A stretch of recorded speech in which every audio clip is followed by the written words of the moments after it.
Hi Faith Explorers! This is Alex again, and today I have another story for you. It's from the Jesus Storybook Bible. It's called The Sun Stops Shining. It's about the crucifixion of Jesus. So you're a king, are you?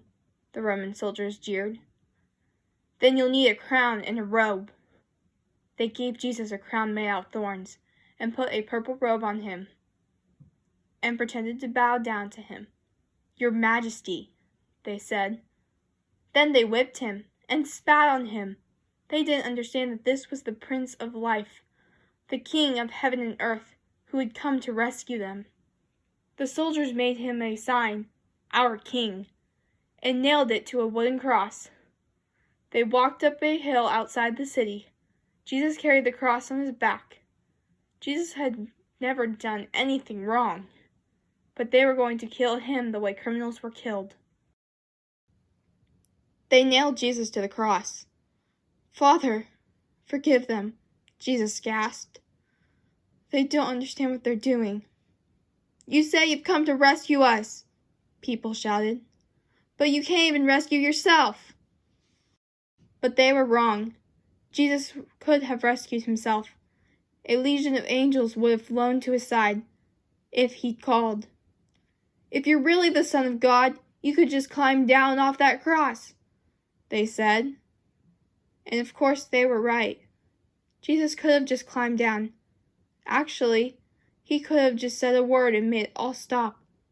Like when he healed that little girl and stilled the storm and fed 5,000 people. But Jesus stayed. You see, they didn't understand. It wasn't the nails that kept Jesus there. It was love. Papa, Jesus cried, frantically searching the sky. Papa, where are you? Don't leave me.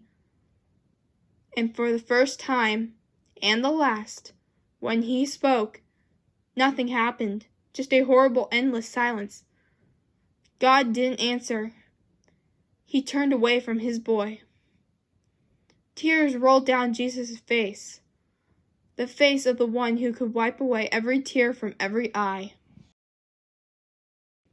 Even though it was midday, a dreadful darkness covered the face of the world. The sun could not shine. The earth trembled and quaked. The great mountains shook.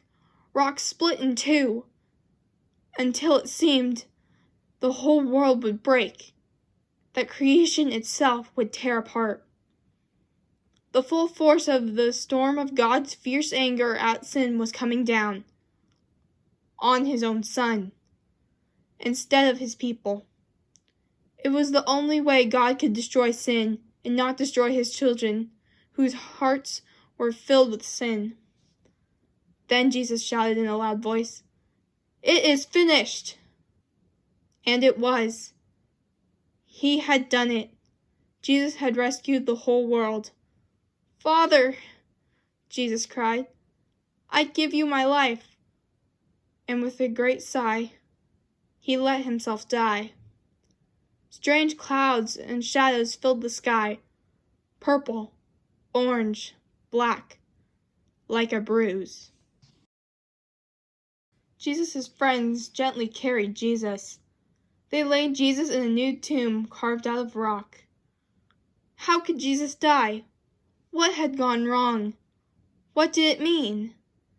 They didn't know anything anymore, except they did know their hearts were breaking. That's the end of Jesus, the leaders said. But just to be sure, they sent strong soldiers to guard the tomb. They hauled a huge stone in front of the door to the tomb, so that no one could get in or out. I hope you enjoyed the story, even though it was a bit sad. But don't worry, Jesus' story will continue, so come back on Sunday to find out what happens.